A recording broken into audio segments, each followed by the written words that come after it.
All right, Shalom. All praises to Yahweh Bahashem, Yahweh Shai Bahashem Rakakwadash. Double honors to the elder apostles, the bishops, and the elders of GMS who rule well. Peace and salutations to the elect. My name is Ainan. The title of this video is The Fishers Also Shall Mourn, and that's taken from Isaiah 19. In the video I did yesterday, I went over this, topic regarding the council in Isaiah 19 regarding the council of these devils, being confounded. And I touched on, the water shelf, different things, and I mentioned the data centers. So today, I was just looking at different videos and things. I seen some farmers or a farmer warning about them cutting off the waters, and I basically we have this here.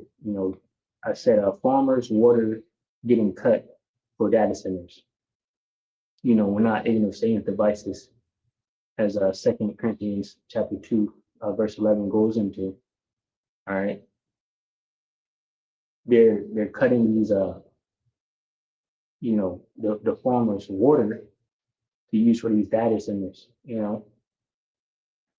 I said farmers' water getting cut for data centers. It says the rapid expansion of water hungry AI data centers in rural and agricultural areas, right, has sparked tension over water and land rights. And pretty much this farmer guy, that's what he's going into. I'm not gonna play all of it because he just talks about all the ins and outs. If you want to, go and look at it, you can. But our job as prophets, and the Lord willing, I'm of that number of the whole elect. We're just giving you a warning. Right? Scripture said, "You love me, feed my sheep," being that we love Yahweh Bashim Shai. Right? And we do. So we're gonna feed the sheep, and that's what we're doing. And we're warning you of the days ahead, which is Jacob's trouble. So now's the time to seek the Lord, and repent, before he that opportunity is no longer there. Right? And all hell is breaking loose. You're just saying in their affliction they shall seek me early. All right, so you're gonna be in a bad predicament, trying to call on the name or even trying to call on Yahweh Bashim Shai, and he's not listening to you. Right? So anyway, it says the rapid expansion of water-hungry AI data centers in rural and agricultural areas has sparked tensions over water and land rights. Facilities often require millions of gallons of groundwater daily for cooling, which can lower well levels, strain local supplies, and result in rising irrigation costs for farmers. And for some, what this dude is going into is the fact that I guess around 2024, so around 2024, they had already planted potatoes and different things like this, and then they cut the water. He was telling me you just can't use it. And now the crops that they grew or was growing can't grow or produce as much that it would have because there is no water. So, it was like a shock, or whatever the case may be. And he's basically saying that the laws that were in place that made that situation happen are still in place, and it's only worse, it's getting worse. So now you have that situation where everything else that's happening in the world, it's a recipe for chaos. Right? And we can clearly see, as you say, measure down the time, diligently in itself. And that's what we're doing. All right. So that they take us, not like a thief in the night. We're pretty much preparing ourselves for the times ahead, seeking the Lord, Yahweh Bashim Shai, while he may be found. This is 2 Ezra chapter 9, verse 1. It says, "He answered me then and said, Measure thou the time diligently in itself, and when thou seest part of the signs pass, which I've told you before, then shalt thou understand that it is the very same time wherein the highest will begin to visit the world which he made." That's what's happening, because the scriptures say Esau is the end of the world and Jacob is the beginning of the fall. You have Daniel chapter 2 and chapter 7, where it goes into the kingdoms that were foretold to rule, on earth. And then after the kings that were ruling, goes into the divine kingdom, a kingdom that shall stand forever and never be destroyed. That is the next kingdom that will be ruled by Yahweh Shai, right, and the Israelites. But this current kingdom or age, right, world age will have to be destroyed, and it's going to be destroyed, and how it's happening now. Mom and pops businesses closing, the lack of food, the lack of fuel, wars, pestilence, and all these different things that we're seeing now. Verse 2 says, Then shalt thou understand that at this very same time wherein the highest will begin to visit the world which he made. Therefore, when there shall be seen earthquakes and uproars of the people in the world, right? So you have earthquakes happening, you have uproars of the people happening. Then shalt thou well understand that the Most High spake of those things from the days that were before thee, even from the beginning.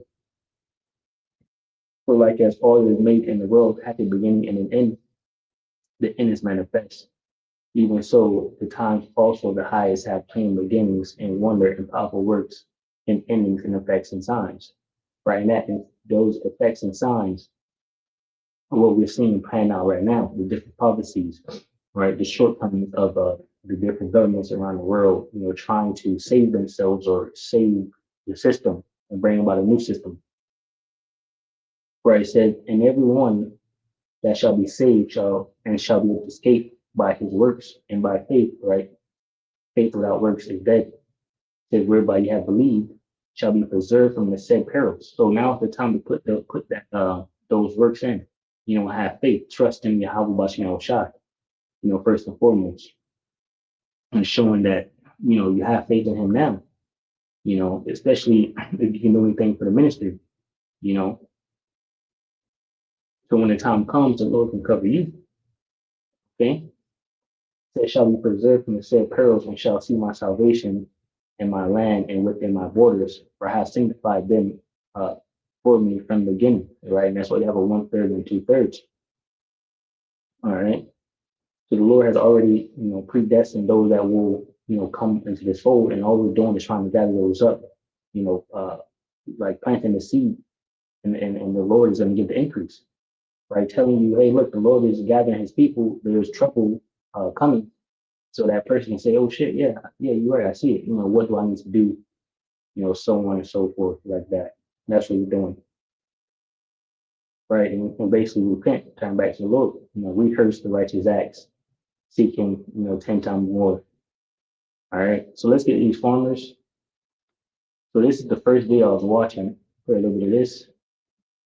This one is pretty straight to the point. The second one there is the situation. Matter of fact, let me grab this Isaiah 19 and 4. It says Isaiah 19:4, it says in the Egyptians, now this represents the Americans. It says in Egyptians, will I give over into the hand of a cruel Lord? This cruel Lord is representing Nero 47, the current president. All right, and the fierce king shall rule over them, says the Lord Yahweh Bashim Shai, the Lord of hosts. All right, and we can see that this devil, is playing out this role as the cruel Lord and the things that he's doing. A fierce king, not caring about the American people, right? Not caring about America. He's doing the bidding of his true masters, right? The small hatters, the 1948ers, the banking elites. All right. Remember, he was on that no, CBDCs, right?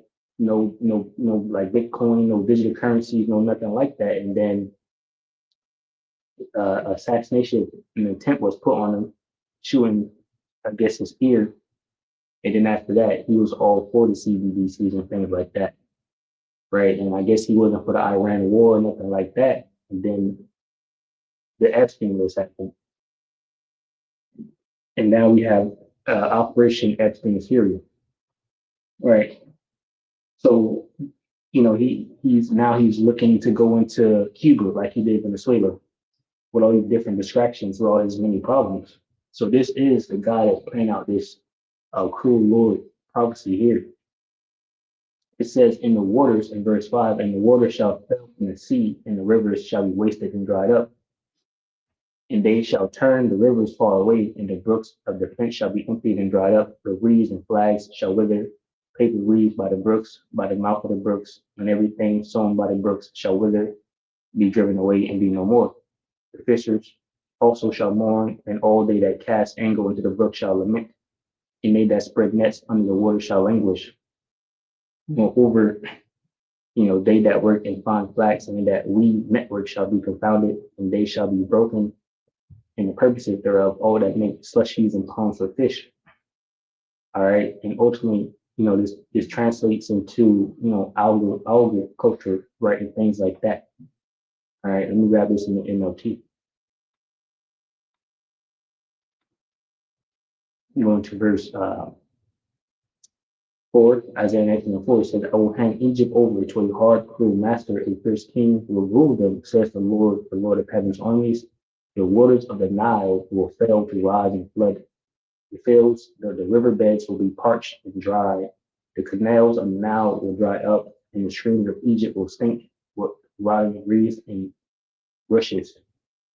All the greenery along the riverbank and all the crops along the river will dry up and blow away. The fishermen will lament for lack of work. Those who cast hooks into the Nile will groan, and those who use nets will lose heart. There will be no flax for the harvesters, no thread for the weavers. They will be in despair, and all the workers will be sick at heart. And that's happening too again, because you have these farmers that can't afford to even plant the crops or buy the fertilizer and things like that. And that leads to more problems. Not only are they upset because of that's their business and their livelihood, but now we're also hungry. All right. The saying that there will be gnawing and gnashing of teeth is real. This is a possible famine on biblical proportions. Get a load of this. 70% of all American farmers are saying that they cannot afford all the fertilizer that they need this year. Now, to be clear, nobody is handing out ration cards and nobody is saying that there's some sort of shortage. But the fact still remains that right now, in the middle of the 2026 planting season, less food is being produced. And the thing about this is that most people will not notice it until the prices move much later in the fall. Now, we've seen the pieces of this coming together all over the place. Fertilizer prices going through the roof due to global disruptions, water wars across the western United States, water and power wars going on between farmers, ranchers, and losing land to data centers. And now the USDA is even reporting a shift in planted acreage. One of the things that I like to do on this channel is connect the dots. Wait until you see what this corn to soy shift the USDA is reporting. Right. And I guess I missed that the first time, but I knew that was one of the reasons too. So I'll read that again. This is farmers' water getting cut for data centers. So, and that's why I got second legislation of 16, because it said because of the privacy shall be troubled. How prideful is it to try to win a AI war against China, right? Where you're cutting the water source to the food that we eat, so you can build these dumbass data centers. None of these systems work properly. They're just throwing things out there. I went to a shop before Sabbath yesterday. Me and a brother, we were trying to get some food. It's a shop I go to, here and there, and they had a machine there, kind of like a self checkout. We just click the buttons, and me and the brother was looking at it. We trying to get the select amount of food, and we couldn't even properly input. Okay, you want 3 of these or 3. We couldn't do that, so we just said, fuck it, we just gonna order regularly, but they just throwing stuff out there. You look at these, I was in a Walmart or whatever the case will be, shopping center, and you have the machines that clean the floors and it's like automated. And I'm looking at the machine and the machine looking at me and it's stuck because there was a ladder in front of it. So the route it's supposed to take is blocked, and the machine ain't say, all right, I'm gonna just go to the next floor, wait till somebody can clear this ladder. Nah, it's just stuck right there, right? And then you got the Wemo cars, the self-driving cars honking at each other and it's stuck, right? You got the little robots that deliver the food out here getting stuck, flipping over, blocking, fire trucks and all, just a lot. The system is not well put together. And I drive trucks and I think about how they want to automate the trucking. And I'm like, if they wanted to do that, they would have to rebuild most of the roads. The roads is not big enough, right? Some of these shipping places, like I guess the mom and pops. I've been in some areas where it's a tight ass space where it takes a little finesse to actually get properly backed up to the door. I don't see these AI trucks doing nothing like that. All right. So it's a bad system, and they just rush you. All right. Revelation 12:12 says he come down with great wrath because he knows they have a short time. All right. He's trying to hurry up and get this thing built up so he can try to save himself from Yahweh Shah, right? From basically the end of this current age. He wants to go ahead and chip everybody with the MOTB. All right. And it takes a digital system. And I guess it's a part of why he needs the data centers, which I said before, the data centers don't matter, because your data is already there. So but that's just other information, But anyway, getting to this right here. So again, farmers' water getting cut for data centers. The rapid expansion of water-hungry AI data centers in rural and agricultural areas has sparked tensions over water and land rights. Facilities often require millions of gallons of groundwater daily for cooling, which can lower well levels, strain local supplies, and result in rising irrigation costs for farmers. So they don't care, right? And this cruel Lord is allowing it to happen. This is Second Ezra chapter 15, verse 14. It says, "Woe to the world and them that dwell therein, for the sword and the destruction draweth nigh, and one people shall stand up and fight against another, and swords in their hands. For there shall be sedition among men, and invading one another." And sedition is gonna happen because the government is the ones allowing this to happen, and the good old boys, won't go for that, for too much longer. It says, "For there shall be sedition among men, and invading one another. They shall not regard their kings nor princes, and the course of their actions shall stand in their power." You got to see what's happening over there in UK. Because you had Keir Starmer talking about, the whole digital ID thing, and the people who got bucked up against them. Now you got the king through on the king, the crown, talking about we're gonna go ahead and move forward with it. So that's another person for these people to come against, eventually. It says a man shall desire. It said in the course of their action shall stand in the power, so they're definitely going to go ahead and do that, basically. And man shall desire, to go into a city and shall not be able, for because of their pride, the city shall be troubled, the houses shall be destroyed, and men shall be afraid. All right, and man shall have no pity upon his neighbor, but shall destroy their houses with the sword and spoil their goods because of lack of bread and for great tribulation. Now, that's what's coming, a lack of bread and great tribulation. And this farmer is telling you, now farmers they farm, produce the food. You get the grain, the wheat, the cattle, all of that comes from the farmer and it ends up at your grocery store. And they're telling you there's a problem, all right, that they can't grow enough food. So there's going to be a lack of bread and a lack of ability to get bread, right? Whether you go to the grocery store and there's no food in there, or you can't get there because you have no fuel inside of your car, right? One way or another, or you don't have any money. There's a lot of problems, right? Because the bread used to cost $3, now it costs $12, right? Gas used to cost $2, now it costs $12.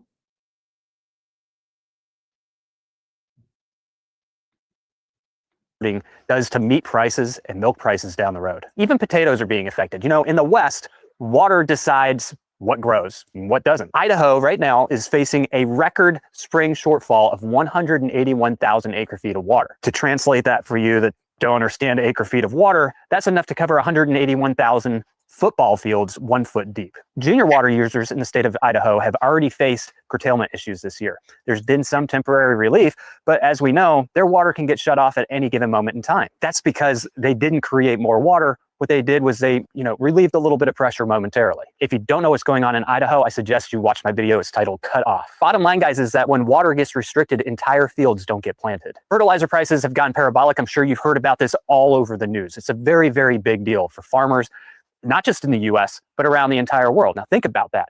This is a very big deal around the entire world. If 70% of US farmers can't afford all the fertilizer that they need for this growing season, think about that across the entire world. because that's what we're dealing with. And in a global commodity system, these prices have extraordinary impacts on every food item that's treated as a commodity. That could be corn, that could be soybeans, that could be any of those things. That drives the cost of feed prices up in 6 months. Urea, up nearly 50%, nitrogen, up 30 to 40%. And like I said, this 70% number is coming from the American Farm Bureau's survey of over 5,700 farmers. And actually in their survey, 78% of those were all in the southern states. Because of this, farmers here in the United States and around the world are cutting back. They have to. There's no other choice. They apply less. They plant less. None of this makes the evening news as a crisis. But where it does show up is quietly lowering yields across the entire continent, around the world. The saying that there will be gnawing and gnashing of teeth is real. This is a possible famine on biblical proportions. We cannot feed 8 billion people around this world without fertilizer. Now, there's lots of regenerative ways of growing crops. There's lots of ways that we can grow crops. We can still produce a lot of food, but we cannot do it to the scale of feeding 8 billion mouths. Think about that. USDA's March 31st planters report showed these numbers in real time. They showed already that farmers are planning on planting 3.5 million acres less of corn. Now, a lot of that has shifted to 3.5 million acres more of soybeans. Soybeans don't require as much fertilizer. So we'll go from eating corn-based diets to soy-based diets. Real healthy. Bottom line, corn needs heavy nitrogen, soybeans don't. And of course, you're all thinking, well, whether it's healthy or not, Charlie, soybeans are still food. But here's the bigger picture here. Corn, not soybeans, is actually the engine behind America's food system. It actually does more than just feed you and I. It feeds the livestock that ends up producing your meat and your dairy. These observable shifts driven by cost, driven by input pressure, are quietly changing who can stay in the game and who can't. And think about it this way. When independent producers get squeezed out by the system, get squeezed out by these global events, your choices and where your food comes from shrinks right down with them. Right now, grocery stores are still stocked, but the pressure is building very hard upstream. That pressure is exactly how tighter supplies and higher prices start to form. Regardless of what people think, it doesn't happen with empty stores. Right, so if you check it out, you go on and say that regarding the corn feeds the chickens and cows and whatever, and all the prices just drives up. Like I was saying, you're gonna need fuel to get to the place. And once you get to the place, it's gonna cost more, all right, to feed your family basically. And it's gonna be problems, all right? Now this is the second video he was talking about. And it's just a warning, I guess. He's saying that they had problems in 2024 and the same problems are still here, and now the situation in the world is just worse, The situation in which we find ourselves is about as bad as it gets. We need to work together to find a common solution, or we're all going to fail. And what will that do to everyone else that's reliant upon us? We're back to water curtailments in the state of Idaho. But before I dive into this video, I just wanted to give a quick update so that you have the most up-to-date information. As I was finishing this report, junior and senior rights water holders came to kind of a temporary agreement. Basically, that agreement was to pause the curtailments that were put in place on the Big and Little Lost River basins for about 2 weeks. It's a very temporary situation. I like to kind of think about it like an Iran ceasefire. It's definitely not a long-term fix, if you get what I'm saying. And I think that really kind of highlights the bigger issue that I'll be talking about here in this video. Farmers in the state of Idaho are operating under a state of uncertainty that could bankrupt their farm. Water access could simply change in a week. Also, guys, before we dig in today, another heads up, hit the notification button because we have a big report that will be coming out in the next 2024, the state of Idaho did something that most Americans never even thought was possible. They shut off the water to over 500,000 acres of farmland. And we all know the type of products we get out of Idaho, right? Your potato chips, your potato French fries from McDonald's. Idaho is actually a very important agricultural state. So the state came out with a water curtailment to shut off water to over 500,000 acres of their farmland. On May 31st, Idaho Department of Water Resources Director Matthew Weaver issued a curtailment order for 6 groundwater districts. Is that a big deal? It's estimated that about 500,000 acres are subject to curtailment, which is half of all the groundwater acres in the eastern Snake River Plain. So for many reasons, that's a very big deal. Many of you have noticed that we keep wearing these leather patch hats that say defend the right to farm on them. These leather patch hats support our nonprofit, Meet My Neighbor Protections. You can get, when they did this curtailment, there was another big problem here. So they didn't do it after harvest. They didn't do it before planting. They did it after farmers had already put their crops in the ground. That means that the farmers had already taken out loans to plant and seed all their fields. All of their inputs were in the ground. By cutting off the water after that, it was a double whammy to these farmers, because now all of their investment had gone out. They're on the hook to the banks, and now their crops aren't going to grow. That was, so it's like they're out of business basically. They owe money, they won't be making any money, and they're out of the game. And that's happening all over the United States with these data centers being built. People's orders just being cut, and they don't care. I gave you 2nd Ezra chapter 15, where it says, because of their pride, the city shall be troubled, right? And that's exactly where we're heading to, right? It's only getting worse. This is 2nd Ezra chapter 16, verse 17 says, woe is me, who will deliver me in those days, the beginning of sorrows and great mournings, the beginning of famine and great death, the beginning of wars, and the power shall stand in fear, the beginning of evils. What shall I do when these evils shall come? Right? And that's the time we're living in. Again, and it's only getting worse. Behold, famine and plague, tribulation and anguish are sent as scourges for a minute. But for all these things, they shall not turn from the wickedness, nor be always mindful of the scourges. Behold, victuals shall be so good cheap upon earth. What is that? Your foods, and things that you need, right? Behold, victuals shall be so good cheap upon earth, that they shall think themselves to be in good case, and even then shall evils grow upon earth, sword, famine, and great confusion. And that's what the dude was talking about. He was saying upstream things are getting, bad. You can't see it downstream yet. And a lot of these prices and things like that are being manipulated. Even like the correct price of oil here in America is being, or the gas price is being manipulated. And it's going to hit you like a ton of bricks when the dam upstream bursts, right? And it all comes hitting you at one time. All right, and plus you're not preparing for nothing. You don't think nothing is happening. They're not telling you. They're telling you, oh, there's an Iran peace deal in the works. Everything's going to get better. They even say a little pain for a long-term gain or something, but this is far beyond anything we can handle. All right, the situation is dire, but you're going to find it out. Okay, so verse 21: behold, visual shall be so good to you upon earth, that they shall think themselves to be in good case, and even then shall evils grow upon earth, sword, famine, and great confusion. For many of them that dwell upon earth shall perish of famine, and the other that escape the hunger shall the sword be destroyed. Because you do have people like even this farmer himself. He, clearly sees what's going on. He's probably farming and stacking up, whatever type of food or, for himself. And then someone will come over there and, kill him for it. All right. So that's the time period we're coming into. I just want to blow the horn on that. These fishers mourning, the farmers mourning. All right. Lord willing, you will edify from the lesson. Shalom 2, the hope of the elect, which consists of men, women, and children. Shalom.